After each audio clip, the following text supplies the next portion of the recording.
Hello friends, स्वागत है आपका सहारनपुर जीएस हब में। कैसे हैं आप लोग? आई होप आप लोग अच्छे होंगे और आपकी पढ़ाई लिखाई भी अच्छे ढंग से चल रही होगी। पिछली क्लास के अंतर्गत हमने अफ्रीका महाद्वीप के बारे में चर्चा की थी। आई होप आपकी समझ में आया होगा।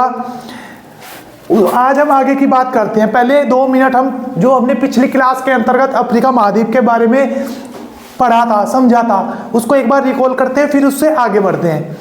सबसे पहले हमने अफ्रीका महाद्वीप के बारे में पढ़ा था कि एशिया के बाद जनसंख्या व क्षेत्रफल की दृष्टि से दूसरा बड़ा महाद्वीप है। ठीक है। दूसरा पढ़ा था कि जो मानव सभ्यता की जो शुरुआत हुई थी, पूछा हुआ क्वेश्चन है कि मानव सभ्यता की शुरुआत किस महाद्वीप से मानी जाती है, तो मानव सभ्यता की शुरुआत अफ्रीका महाद्वीप से मानी जाती है। फिर हमने पढ़ा था इस महाद्वीप के बारे में कि इस महाद्वीप को अंध महाद्वीप कहते हैं, क्योंकि इस महाद्वीप में क्या है, सांस्कृतिक, सामाजिक, आर्थिक, राजनीतिक, सांस्कृतिक दृष्टि से यह महाद्वीप बहुत पिछड़ा हुआ है, इसलिए इस महाद्वीप को क्या कहते हैं, अंध महाद्वीप की संज्ञा देते हैं। और इस महाद्वीप को पठार व मरुस्थलों का महाद्वीप भी कहते हैं। ये बात भी मैंने आपको बताई थी। ठीक है। फिर इसके बाद मैंने आपको बताया था कि ये एकमात्र महाद्वीप है जिससे कर्क रेखा, विषुवत रेखा व मकर रेखा तीनों रेखाएं होकर गुजरती है। पूछता है कि किस महाद्वीप से कर्क, विषुवत व मकर रेखा गुजरती है। ठीक है। तथा इस महाद्वीप का विस्तार उत्तरी गोलार्ध व दक्षिणी गोलार्ध दोनों में है। अब उससे आगे बढ़ती है। फिर इसके बाद हमने पढ़ा था, यहाँ पे एक देश पढ़ा था हमने, यहाँ पे एक देश था मोरक्को। मोरक्को के बाद हमने एक देश पढ़ा था अल्जीरिया। अल्जीरिया के बाद एक देश पढ़ा था ट्यूनीशिया। ये देश ये नंबर 1 पे मोरक्को था, नंबर 2 पे अल्जीरिया, नंबर 3 पे था ट्यूनीशिया। उसके बाद था हमारा ये देश था सूडान। नंबर 4 पे हमने पढ़ा था कौन सा, मिस्र। नंबर 5 पे पढ़ा था मिस्र के बारे में पढ़ा था, जिसकी राजधानी काहिरा है। ठीक है। काहिरा के बाद हमने यहाँ पे एक देश पढ़ा था, ये देश कौन सा था, ये देश था सूडान। कौन सा देश पढ़ा था, सूडान पढ़ा था। यहाँ पे एक देश था इरिट्रिया। यहाँ पे एक देश है जिबूती, ये था इरिट्रिया, ये है जिबूती 8। फिर यहाँ पे हमने एक देश पढ़ा था जिसका नाम था सोमालिया। ये 9 नंबर पे सोमालिया देश पढ़ा था। ठीक है। फिर इधर एक देश था हमारा इथोपिया। ये देश कौन सा था, ये देश पढ़ा था हमने इथोपिया। इथोपिया से आप आगे की ओर बढ़ोगे तो आपको एक देश देखने को मिलेगा, ये 11 नंबर पे है केनिया। केनिया की राजधानी क्या बताई थी मैंने आपको, तो केनिया की राजधानी थी नैरोबी। केनिया के बाद आगे पढ़ा था हमने, ये हमारा इससे अगला देश 12 नंबर पे पढ़ा था हमने, कौन सा, तंजानिया। कौन सा देश पढ़ा था, तंजानिया। तंजानिया में ही मैंने आपको बताया था कि इस महाद्वीप की सबसे ऊंची चोटी कौन सी थी, एकांका गुआ या एकांका कुआ पर्वत पर एक चोटी है, एकांका कुआ, जो क्या है, इस महाद्वीप की सबसे ऊंची चोटी है। ठीक है। तंजानिया पढ़ा था। तंजानिया के बाद एक देश पढ़ा था, कौन सा, मोजाम्बिक। एक देश था हमारा 13 नंबर पे मोजाम्बिक देश था। फिर मोजाम्बिक के बाद हमने यहाँ पे एक देश पढ़ा था 14 नंबर पे, जिसका नाम क्या था, साउथ अफ्रीका, यानी कि दक्षिण अफ्रीका था। ठीक है। यहाँ तक तो हमने पढ़ लिया था, दक्षिण अफ्रीका तक। ठीक है। फिर यहाँ पे मैंने एक चीज आपको पढ़ाई थी, हॉर्न ऑफ अफ्रीका या अफ्रीका का सींग। क्या पढ़ाया था मैंने, अफ्रीका का सींग। ये क्वेश्चन बहुत पूछता है एग्जाम में, इसलिए मैं रिकॉल कर रहा हूं, अफ्रीका का सींग या हॉर्न ऑफ अफ्रीका, इसे बोलते हैं हॉर्न ऑफ अफ्रीका।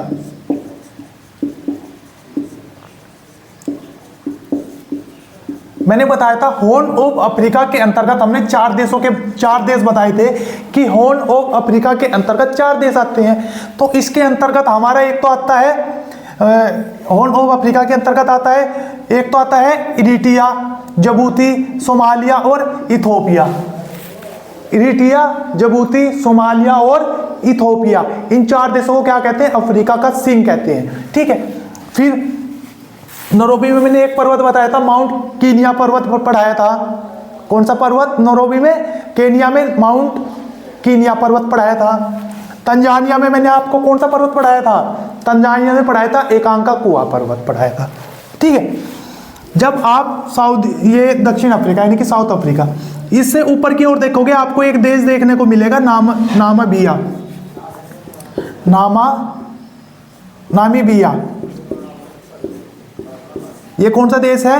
नामीबिया। और यहां पे एक देश है बोत्सवाना। ये हो गया 15 नंबर। और 16 नंबर पर है हमारा बोत्सवाना।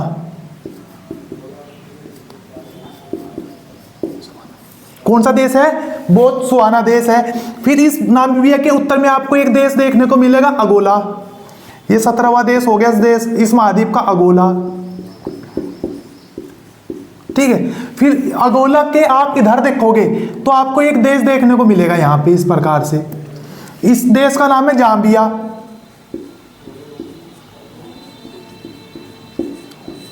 कौन सा देश है? जाम्बिया। और इधर जाम्बिया के इधर आपको एक देश देखने को मिलेगा, जिम्बाब्वे। जिम्बाब्वे। ये कौन सा देश है? जिम्बाब्वे। ये है नामीबिया। ये दक्षिण अफ्रीका, साउथ अफ्रीका। ठीक है। ये इस प्रकार से था। तथा ये क्या था? सोमालिया के बराबर में एक देश है यहां पे, युगांडा।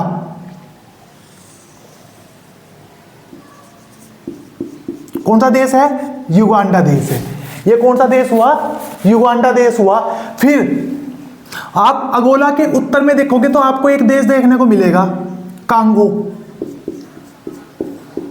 और कांगो के आप पूर्व में देखोगे यहां पे एक बड़ा सा देश और देखने को मिलेगा, आपको मिलेगा गणराज्य कांगो या रिपब्लिक कांगो।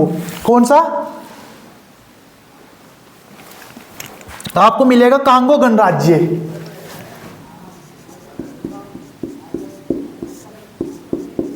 गणराज्य। कितने देश पढ़ लिए हमने? देखो 17, 18, 19, 20, 21।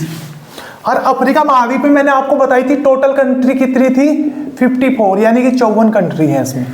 54 की 54 आपके ऐसे उंगलियों पे करा दूंगा मैं।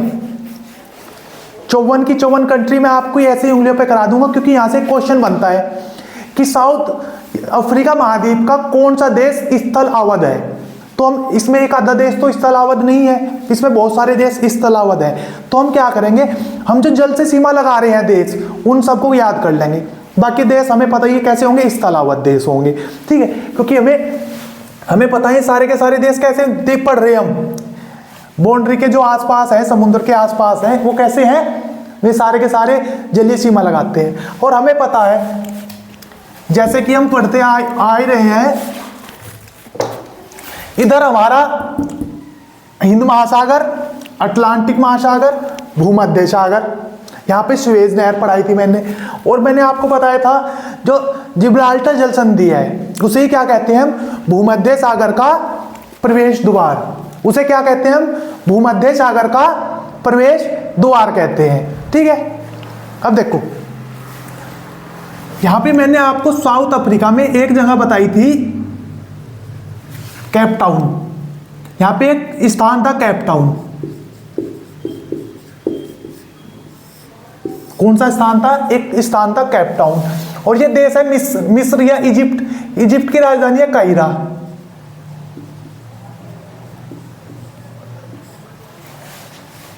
ये है साउथ अफ्रीका देश का एक शहर है केप टाउन, और ये है मिस्र की राजधानी काहिरा। तो केप टाउन से लेकर काहिरा तक एक ट्रेन चलती है इस महाद्वीप में, जो क्या है? इस महाद्वीप की सबसे लंबी ट्रेन है। जो कहां से चलती है? केप टाउन से होती हुई इस प्रकार से ऐसे होती हुई कहां जाएगी? काहिरा। जो क्या है? इस महाद्वीप की सबसे लंबी रेल है। और इस ट्रेन का नाम क्या है? इस ट्रेन का नाम क्या है? तो जो अफ्रीका महाद्वीप की सबसे लंबी ट्रेन, हेडिंग डालना, इस महाद्वीप की सबसे लंबी ट्रेन, सबसे लंबी ट्रेन या रेल मार्ग लिख लो। अफ्रीका महाद्वीप का सबसे लंबा रेल मार्ग है जो कहां से कहां तक है? जो है साउथ अफ्रीका, यानी कि दक्षिण अफ्रीका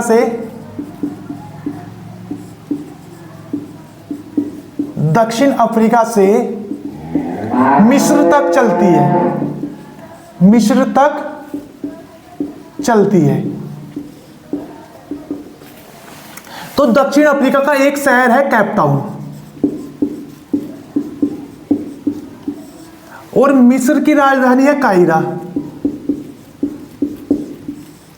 तो उस ट्रेन का नाम पूछता है कभी कभी कि अफ्रीका महाद्वीप की सबसे लंबी ट्रेन कौन सी है या ट्रेन मार्ग कौन सा है, इस महाद्वीप का सबसे लंबा रेलगाड़ी का नाम क्या है। तो रेलगाड़ी का नाम कैसे याद रखोगे, तो उसने क्या किया, कैप टाउन का तो ले लिया कैप, और काहिरा को इंग्लिश में कहते हैं कैरो। जैसे मिस्र को इंग्लिश में क्या कहते हैं, इजिप्ट, इजिप्ट की राजधानी है कैरो, उसको कहते हैं इंग्लिश में, लेकिन हिंदी में कहेंगे मिस्र, मिस्र की राजधानी काहिरा। ठीक है, तो कैप टाउन का कैप ले लिया और काहिरा का कैरी ले लिया। तो Cape carry train, Cape Cairo train क्या है, केप कैरो रेल इस महाद्वीप की सबसे लंबी रेल है, सबसे लंबी रेल है। क्या है, इस महाद्वीप की सबसे लंबी रेल। तो क्या है उस रेल का नाम, केप कैरो रेल। क्या है, इस महाद्वीप की सबसे लंबी रेल है, जो साउथ अफ्रीका से कहां से चलती है, काहिरा तक, जो क्या करती है, सबसे लंबी दूरी तय करती है। क्या करती है, सबसे लंबी दूरी तय करती है। तो कभी कभी ये क्वेश्चन भी आपके एग्जाम में पूछ लेता है। ठीक है, कभी कभी ये क्वेश्चन भी आपके एग्जाम में पूछ लेता है। अब इससे आगे बढ़ते हैं। इस साउथ अफ्रीका देश में, ये जो साउथ अफ्रीका कंट्री है या दक्षिण अफ्रीका देश में, 3 स्थान आपको नोट करने हैं। इस साउथ अफ्रीका देश में आपको 3 स्थान नोट करने हैं। एक स्थान का नाम है जोहान्सबर्ग, जोहान्सबर्ग। दूसरा आपको याद करना है किम्बरले,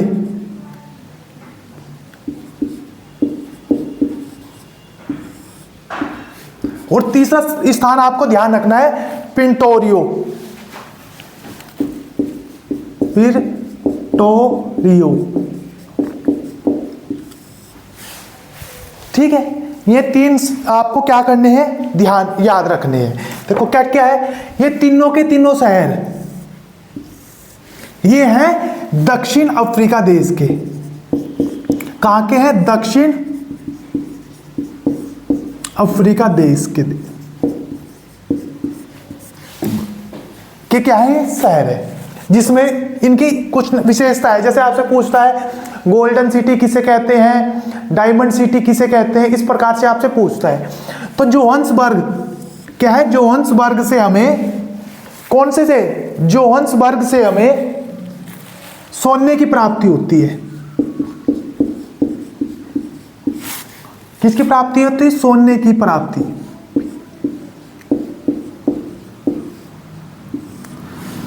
किम्बरले शहर से हमें हीरे की प्राप्ति होती है।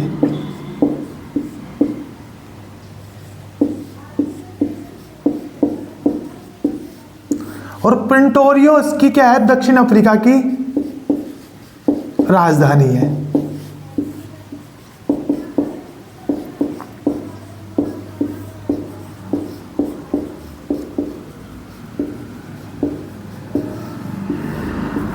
वैसे तो दक्षिण अफ्रीका की 3 राजधानी है। क्या दक्षिण अफ्रीका की 3 राजधानी है, जो यहाँ की संवैधानिक राजधानी है, क्योंकि एक संवैधानिक राजधानी होती है, एक व्यापारिक राजधानी होती है, एक राजनीतिक राजधानी होती है। ठीक है, तो जो यहाँ की संवैधानिक राजधानी है वो है प्रिंटोरियो। किम्बरले से हीरे की प्राप्ति होती है और जोहान्सबर्ग से हमें सोने की प्राप्ति होती है, इसलिए जोहान्सबर्ग को कहते हैं गोल्ड सिटी।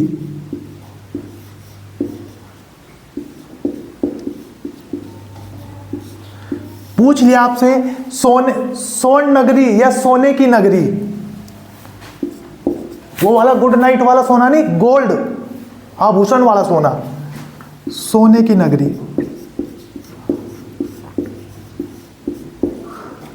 क्योंकि विश्व का सबसे ज्यादा सोना यहीं से ही प्राप्त होता है। किम्बरले को कहते हैं डायमंड नगरी या हीरे की नगरी।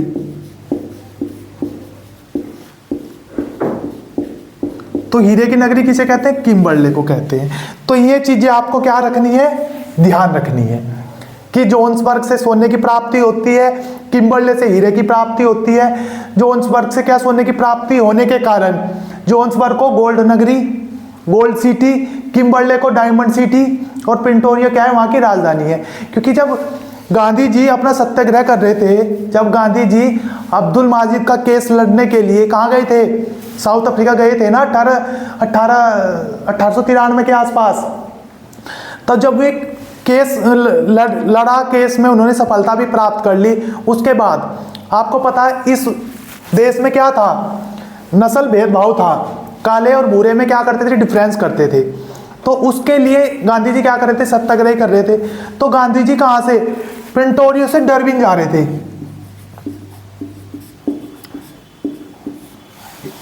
गांधी जी क्या थे, प्रिटोरिया से डरबिन जा रहे थे रेल मार्ग के माध्यम से। उस समय क्या था, भूरा आदमी सिर्फ भूरा आदमी के पास बैठ सकता है, काला काले के पास, भूरे के लिए अलग डब्बा था, काले के लिए अलग डब्बा था।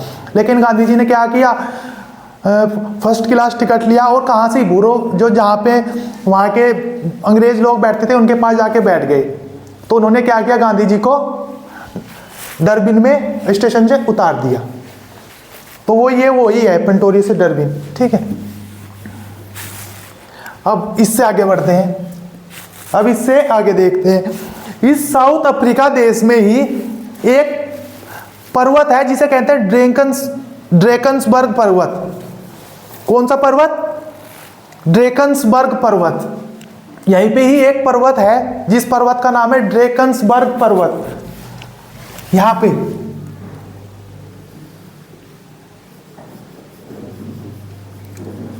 कौन सा पर्वत है, तो इसी देश में एक पर्वत है ड्रेकन्सबर्ग पर्वत।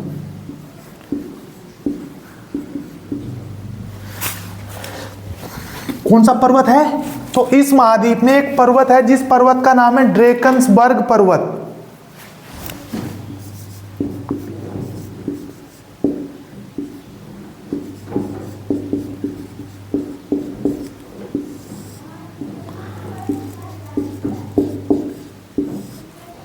कौन सा पर्वत है, ड्रेकन्सबर्ग पर्वत। कहां से है हमारा, तो ड्रेकन्सबर्ग पर्वत हमारा दक्षिण अफ्रीका देश में है। अफ्रीका महाद्वीप के जो दक्षिण अफ्रीका देश है ना, उस देश में स्थित है ड्रेकन्सबर्ग पर्वत। इस ड्रेकन्सबर्ग पर्वत से, इस पर्वत से एक नदी दो नदी निकलती है। एक नदी तो इस प्रकार से निकलती है और एक नदी इस प्रकार से निकलती है।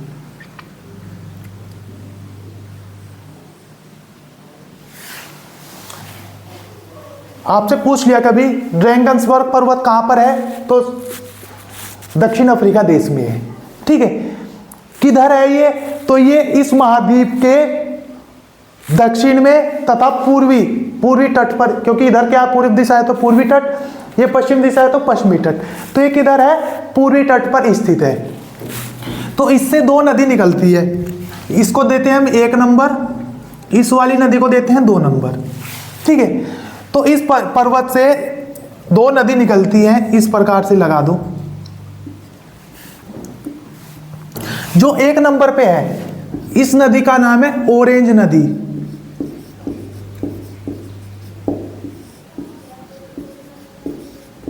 ऑरेंज वो नहीं, संतरा नहीं है, नाम ही नदी का है ऑरेंज नदी। और एक नदी है लिम्पोपो नदी।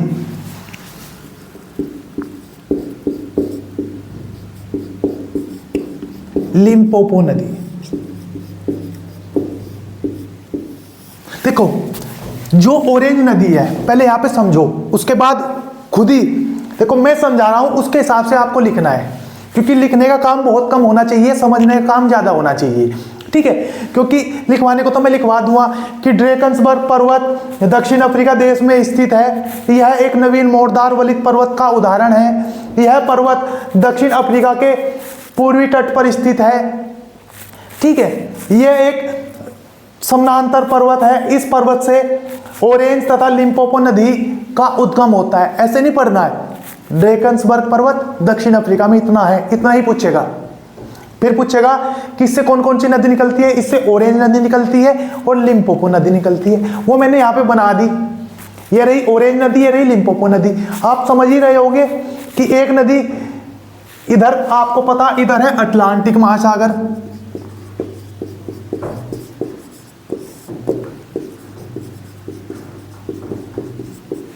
वो इधर है हिंद महासागर, थोड़ा यहाँ पे स्पेस कम है, यहाँ पे लिख देते हैं हिंद महासागर। तो आपकी समझ में आ ही रहा होगा कि जो ओरेंज नदी है उसका मुहाना कहां पर है और लिम्पोपो नदी का मुहाना कहां पर है। ठीक है, तो जो ओरेंज नदी है ये यहां से बहती है, डेकन्सवर्ग पर्वत से निकली, दक्षिण अफ्रीका से बहती हुई फिर क्या करती है, दक्षिण अफ्रीका और नामीबिया देश की क्या सीमा का निर्धारण करते हुए कहां पर, अटलांटिक महासागर में अपना जल डालती है। तो इसका मुहाना कहां पर है, तो उसका मुहाना है अटलांटिक महासागर में।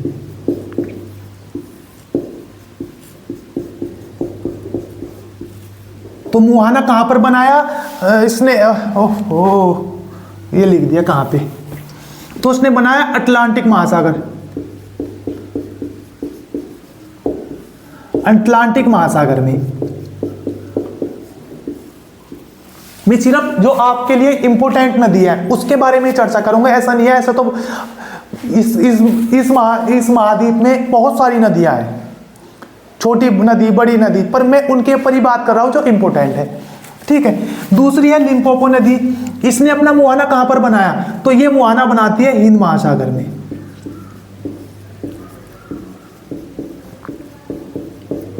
इसने अपना मुहाना कहां पर बनाया, हिंद महासागर में। ठीक है, देखो इस ओरेंज नदी पर एक जलप्रपात है, इस ओरेंज नदी पर एक जलप्रपात है जिस जलप्रपात का नाम है अग्रबीज जलप्रपात, अग्रबीज जलप्रपात। तो अग्रबीज जलप्रपात किस नदी पर है, तो अग्रबीज जलप्रपात हमारा किस नदी पर है, तो ये है हमारा ओरेंज नदी पर। किस नदी पर है, हमारा ओरेंज नदी पर। ठीक है, और लिम्पोपो नदी के बारे में आपको पता ही है, लिम्पोपो नदी मकर रेखा को 2 बार काटती है। ये क्या करती है, मकर रेखा को 2 बार काटती है, इसकी विशेषता ये है। मकर रेखा को 2 बार काटती है।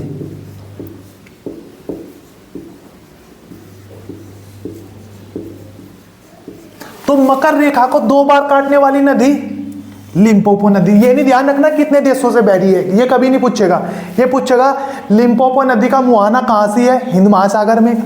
लिम्पोपो नदी क्या की विशेषता क्या है, ये मकर रेखा को 2 बार काटती है।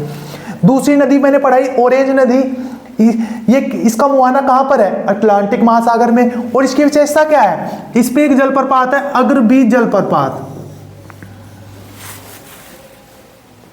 या कभी कभी आपको देखने को मिलेगा आंध्रबीज जलप्रपात।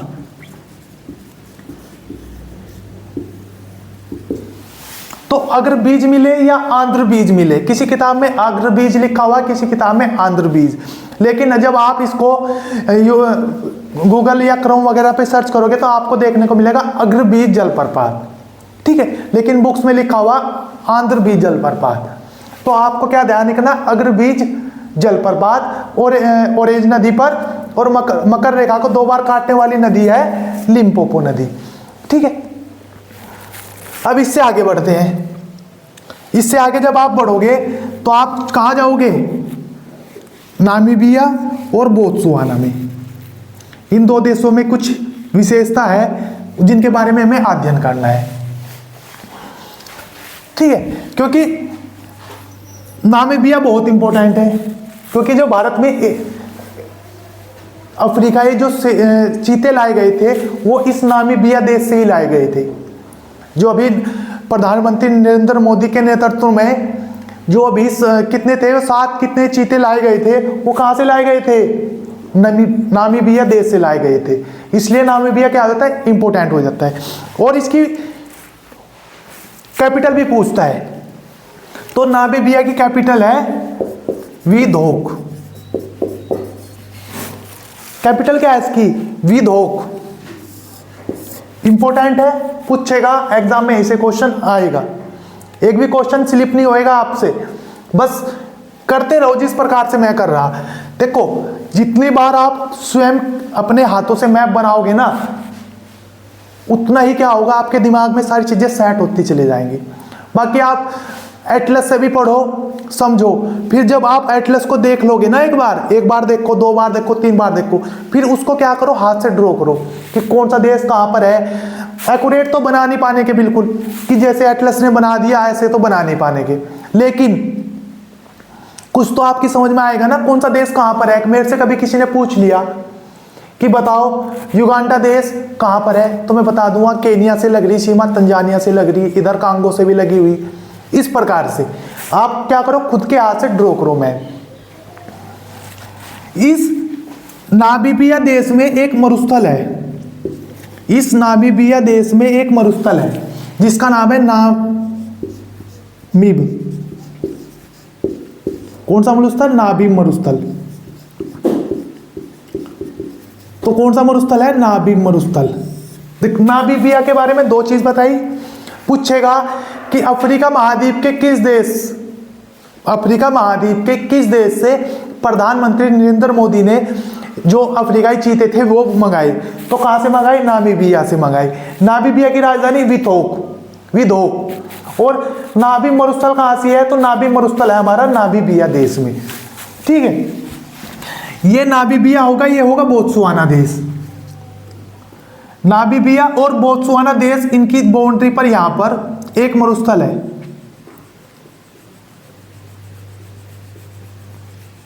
यहां पर एक मरुस्थल है जिसे कहते हैं कालाहारी का मरुस्थल। कहां पर है कालाहारी का मरुस्थल? तो कालाहारी का मरुस्थल है हमारा नामीबिया और बोत्सवाना में। तो नामीब मरुस्थल कहां से है हमारा? तो नामीब मरुस्थल है हमारा नामीबिया में, और नामीबिया की राजधानी विंडहोक। फिर हम पढ़ेंगे अगला मरुस्थल यहीं पे ही, कालाहारी का मरुस्थल। कालाहारी मरुस्थल। तो कालाहारी मरुस्थल के बारे में हम क्या क्या पढ़ेंगे? तो कालाहारी मरुस्थल के बारे में पढ़ेंगे किस महाद्वीप में है? तो ये अफ्रीका महाद्वीप में है। किस महाद्वीप में है? अफ्रीका महाद्वीप में है। अफ्रीका महाद्वीप के कौन कौन से देश? तो अफ्रीका महाद्वीप के नामीबिया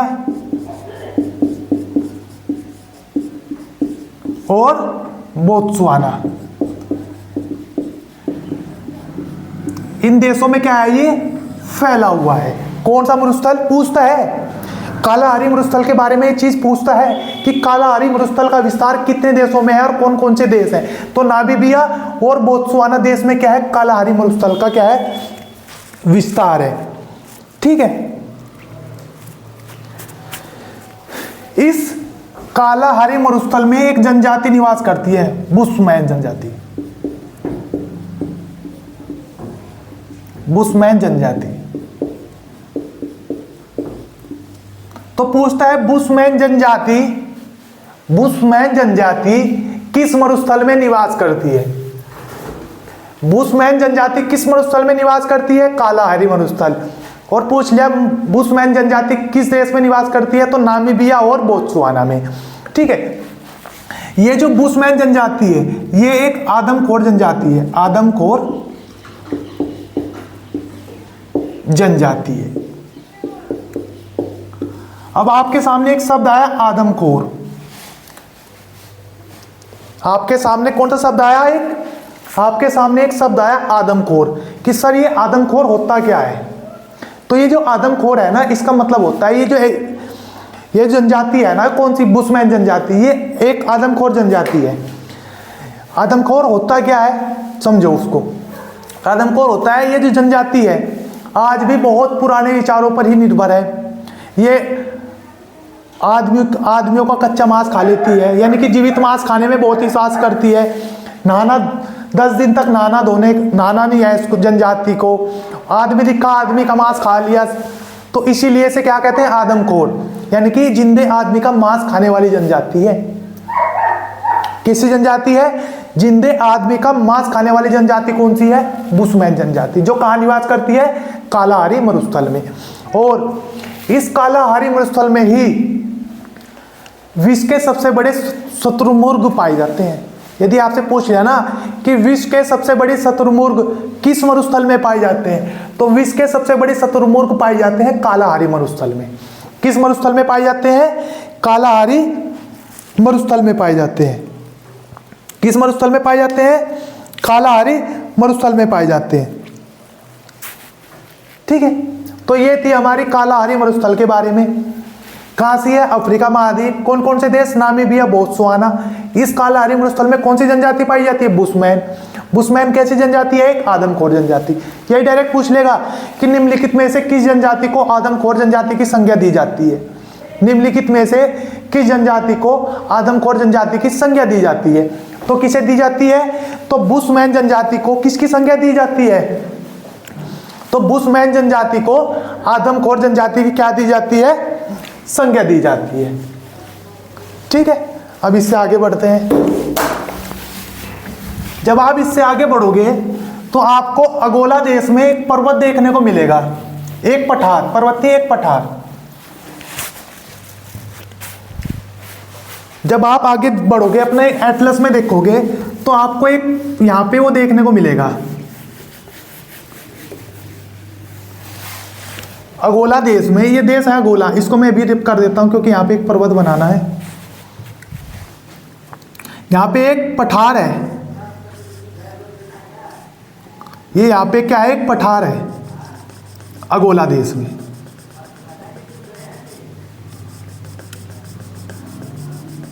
यहां पे क्या है? एक पठार है। इस पठार का नाम है बी का पठार। इस पठार का नाम है बी का पठार, बी पठार। तो आपसे पूछ लिया बी पठार कहां पर है? बी पठार कहां पर है? तो बी पठार हमारा कहां से है? तो बी पठार है हमारा अगोला देश में, अफ्रीका महाद्वीप के अगोला देश में। ठीक है, इस बी पठार से एक नदी निकलती है इस प्रकार से।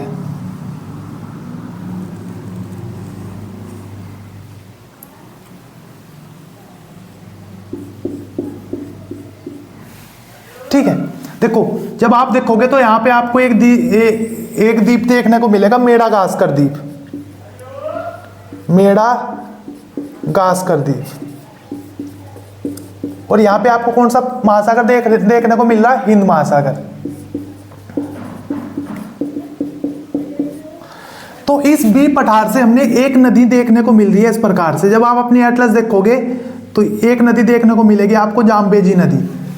कौन सी नदी?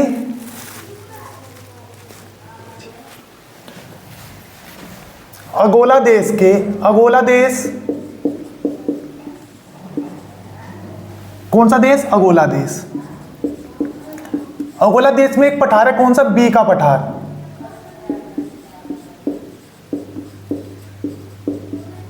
इस बी के पठार से एक नदी निकल रही, कौन सी? जाम्बेजी नदी।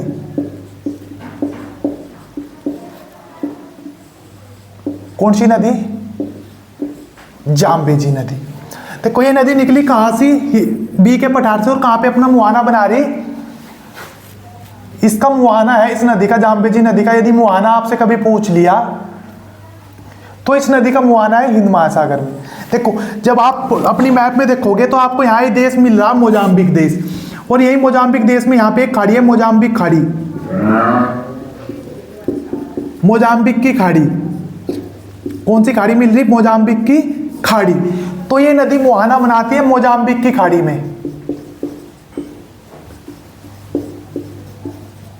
कौन सी खाड़ी में? मोजाम्बिक की खाड़ी। यहां पे आपको देखने को मिलेगी मोजाम्बिक खाड़ी, और ये मोजाम्बिक की खाड़ी स्थित है हिंद महासागर। या तो आपको मोजाम्बिक की खाड़ी देखने को मिलेगी, या मिलेगा मोजाम्बिक चैनल, या मिलेगा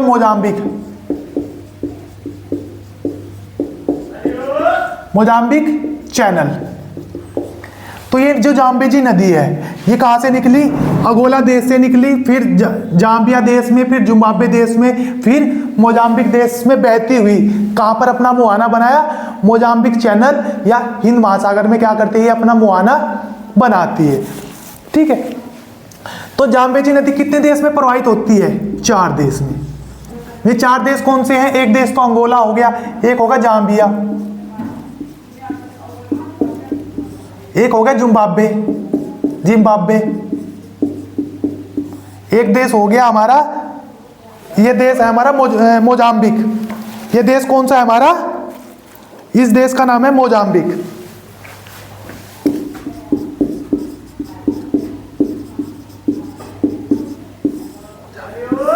तो जाम्बेजी नदी पूछा हुआ है कि जाम्बेजी नदी कितने देशों में सीमा बनाती है, या जाम्बेजी नदी कितने देशों में प्रवाहित होती है।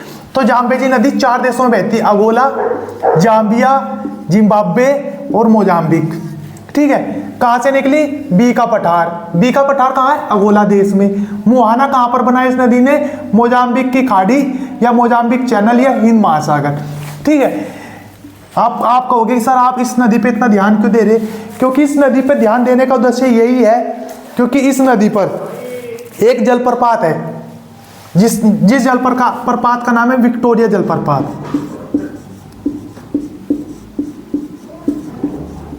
कौन सा जलप्रपात? विक्टोरिया जलप्रपात। तो विक्टोरिया जलप्रपात हमारा किस नदी पर है? मोस्ट इंपोर्टेंट है, अंडरलाइन कर लेना इसको। तो विक्टोरिया जलप्रपात हमारा किस नदी पर है? जाम्बेजी नदी पर है। और इस पर एक, ये तो हो गया विक्टोरिया जलप्रपात। एक नदी पर बांध है, करीबा बांध। करीबा बांध, और एक जलाशय भी इस पर है, करीबा जलाशय।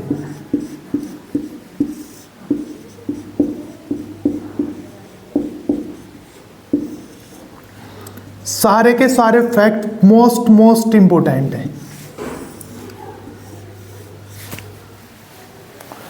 तो अब आपको पता है विक्टोरिया मरुस्थल मैंने आपको कहां पढ़ाया था? ग्रेट विक्टोरिया मरुस्थल हमने। तो ग्रेट विक्टोरिया मरुस्थल मैंने आपको पढ़ाया था ऑस्ट्रेलिया महाद्वीप में, और विक्टोरिया जलप्रपात में आपको कहां पे पढ़ा रहा? अफ्रीका महाद्वीप में। तो ध्यान रखना, विक्टोरिया देख के कंफ्यूजन नहीं होना।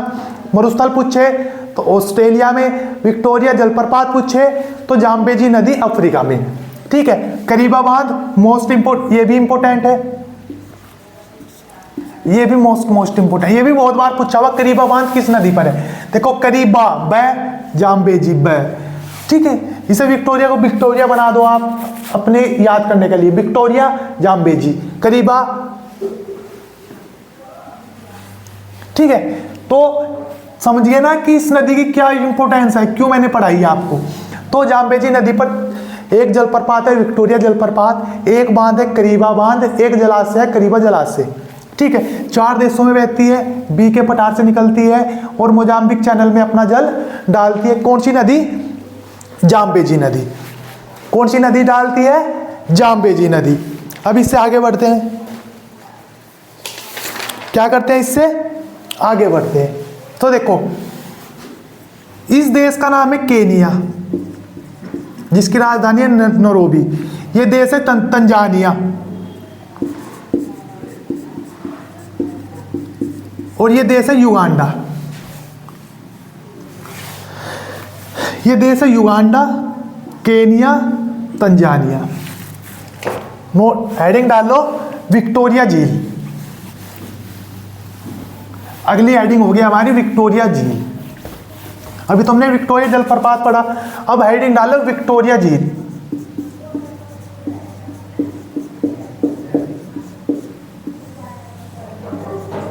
कौन सी झील? विक्टोरिया झील।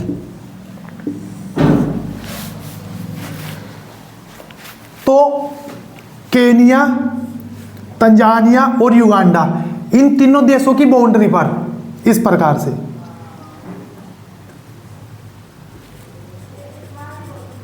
ये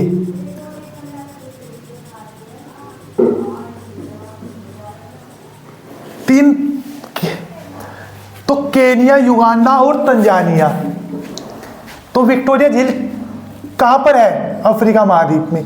किन देशों की बाउंड्री पर है? एक देश है केनिया देश, एक है तंजानिया, और एक देश है युगांडा। तो केनिया, तंजानिया, युगांडा, तीनों देशों की बाउंड्री पर, तीनों देशों की सीमा पर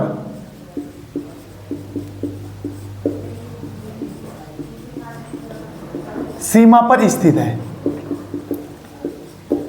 तो इन 3 देशों की सीमा पर स्थित है कौन सी झील? विक्टोरिया झील। कौन सी झील है इन तीनों देशों की बाउंड्री पर? विक्टोरिया झील। कौन सी झील है? विक्टोरिया झील। इस झील की विशेषता यह है, यह अफ्रीका महाद्वीप की सबसे बड़ी झील है। अफ्रीका महाद्वीप की, यह अफ्रीका महाद्वीप की सबसे बड़ी झील है। यह क्या है? अफ्रीका महाद्वीप की सबसे बड़ी झील है। 1 मिनट। तो इन 3 देशों की बाउंड्री पर स्थित है हमारी विक्टोरिया झील। और विक्टोरिया झील क्या है? यह अफ्रीका महाद्वीप की सबसे बड़ी झील है। अफ्रीका महाद्वीप की सबसे बड़ी झील।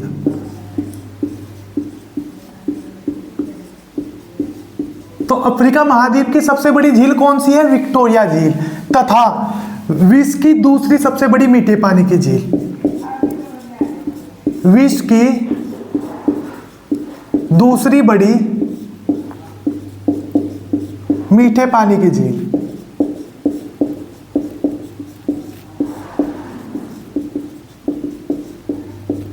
क्या है? विश्व की दूसरी सबसे बड़ी मीठे पानी की झील है।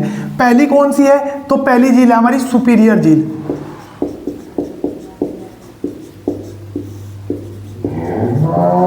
यह क्या है? विश्व जो सुपीरियर झील है, यह विश्व की सबसे बड़ी मीठे पानी की झील है। कौन सी झील है? विश्व की सबसे बड़ी मीठे पानी की झील कौन सी है? सुपीरियर झील। देखो यहीं पे ध्यान रखना, मैं लिख देता हूं यहीं पे, ये आप नोट कर लेना। विश्व की सबसे बड़ी झील,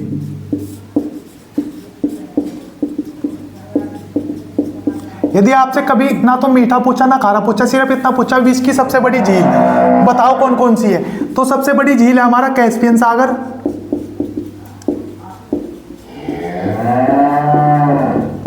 दूसरी है हमारी सुपीरियर झील,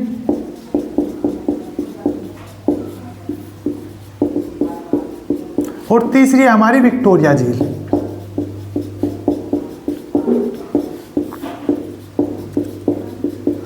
ठीक है, ये क्या है? विश्व की सबसे बड़ी झील है। ना तो उसमें ये पूछा खारे पानी की, ना पूछा मीठे पानी की। यदि पूछ लिया विश्व की सबसे बड़ी खारे पानी की झील तो कैस्पियन सागर, विश्व की सबसे बड़ी मीठे पानी की झील सुपीरियर झील, और अफ्रीका महाद्वीप की सबसे बड़ी मीठे पानी की झील विक्टोरिया झील। कैस्पियन सागर है एशिया महाद्वीप में, एशिया व यूरोप। सुपीरियर झील है उत्तरी अमेरिका में, और विक्टोरिया झील है अफ्रीका महाद्वीप में। कभी कभी क्या करता है, झीलों का मिलान पूछता है, कभी कभी पूछता है कि कौन सी झील किस देश की बाउंड्री पर है। तो मैंने जब मैं आपको पढ़ा रहा था तो मैंने बताया था कैस्पियन सागर की सीमा 5 देशों से लगती है। कौन कौन से थे 5? रूस, कजाकिस्तान, तुर्कमेनिस्तान, ईरान, अजरबैजान। इन 5 देशों से लगती है कैस्पियन सागर की सीमा।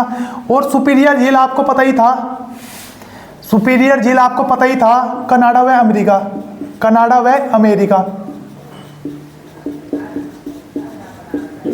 और विक्टोरिया झील मैंने बता ही दिया, केनिया, तंजानिया, युगांडा, इन तीनों की क्या बाउंड्री पर स्थित है हमारी विक्टोरिया झील, जो क्या है अफ्रीका महाद्वीप की सबसे बड़ी तथा विश्व की दूसरी सबसे बड़ी मीठे पानी की झील। ठीक है, तो ये थी हमारी विक्टोरिया झील।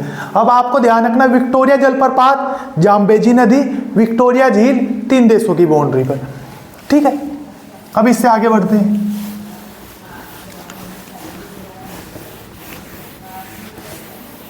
ये है हमारा आज की क्लास का लास्ट टॉपिक। टॉपिक का नाम है नील नदी।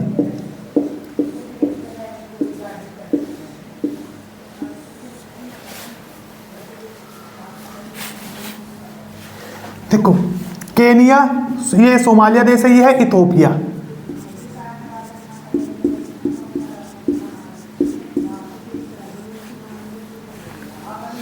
इस आपको पता है इस विक्टोरिया झील से एक नदी निकलती है इस प्रकार से, और इथोपिया में एक झील है ताना झील, याद नहीं रखनी, या इतना ध्यान रखना, इथोपिया उच्च भूमि, इथोपिया उच्च भूमि पर एक झील है ताना झील। इथोपिया उच्च भूमि पर एक झील है ताना झील। और विक्टोरिया झील, एक नदी यहां से निकलती है, अभी बताऊंगा नदी का नाम क्या है। ये दोनों मिलती है सूडान की राजधानी, सूडान की राजधानी है हमारी खातुरमा। अभी याद नहीं आ रही मेरी सूडान की राजधानी क्या है, वहां पे आके मिलती है और यहां से एक नदी का निर्माण होता है जिस नदी को कहते हैं नील नदी। तो नील नदी क्या है, दो नदियों के मिलने से इसका क्या होता है, निर्माण होता है। एक नदी का नाम है श्वेत नील नदी,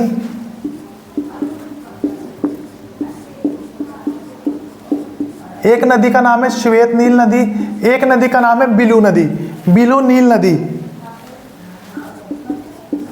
बिलू नील नदी। आपको पता ही है जो श्वेत नदी है ये निकलती है विक्टोरिया झील से। ये कहां से निकलती है, विक्टोरिया झील। और बिलू नील नदी निकलती है इथोपिया में ताना झील है। इथोपिया में एक झील है ताना झील। ये दोनों नदी आके मिलती है सूडान की राजधानी, सूडान की राजधानी है हमारी, याद नहीं आ रही अभी क्या है,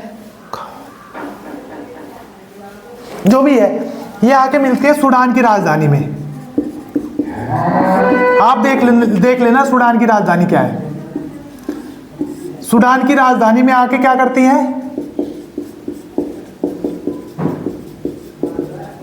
मिलती है। जब ये दोनों आके मिलती है सूडान देश की राजधानी में, तो यहां से एक नदी का निर्माण होता है जिस नदी को कहते हैं नील नदी। तो पूछता है कि नील नदी का निर्माण किन दो धाराओं के मिलने से होता है। तो नील नदी का निर्माण श्वेत नील नदी व बिलू नील नदी आके मिलती है सूडान की राजधानी खातुरमा सा कुछ ऐसा है, वहां पे आके मिलती है, वहां से निर्माण होता है नील नदी का। फिर ये नील नदी आगे बढ़ती है, कहां पहुंचती है, मिस्र, और कहां पे, भूमध्य सागर में अपना पंजाकार डेल्टा का निर्माण करती है। कहां पे, भूमध्य सागर में अपना जल डालती है, भूमध्य सागर में, भूमध्य सागर में जल डालती है। कहां पे जल डालती है, भूमध्य सागर में अपना जल डालती है। कौन सी नदी, नील नदी। नील नदी के बारे में आपको पता ही है, यह विश्व की सबसे लंबी नदी है,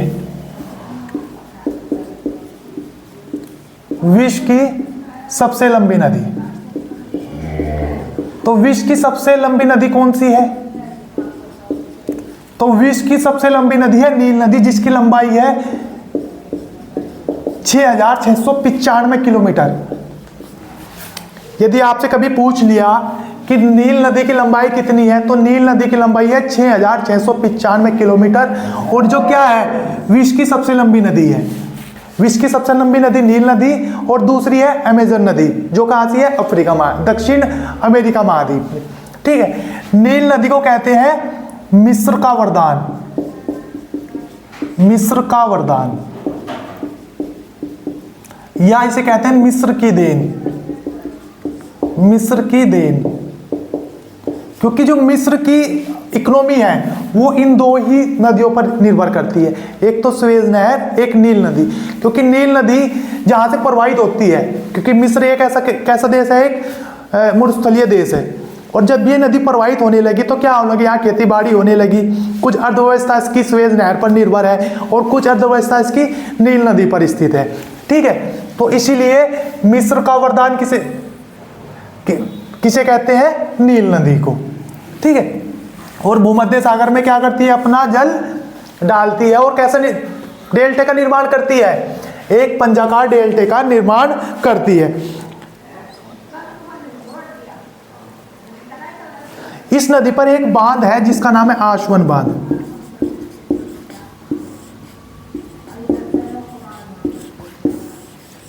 तो आशवन बांध किस नदी पर, नील नदी पर है। बहुत बार आया हुआ एग्जाम में है कि आशवन बांध किस नदी पर है, तो किस नदी पर है, हमारा नील नदी पर है।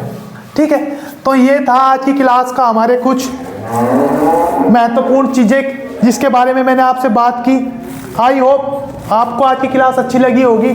यदि क्लास अच्छी लगी तो वीडियो को लाइक करना, शेयर करना, चैनल को सब्सक्राइब करना। धन्यवाद।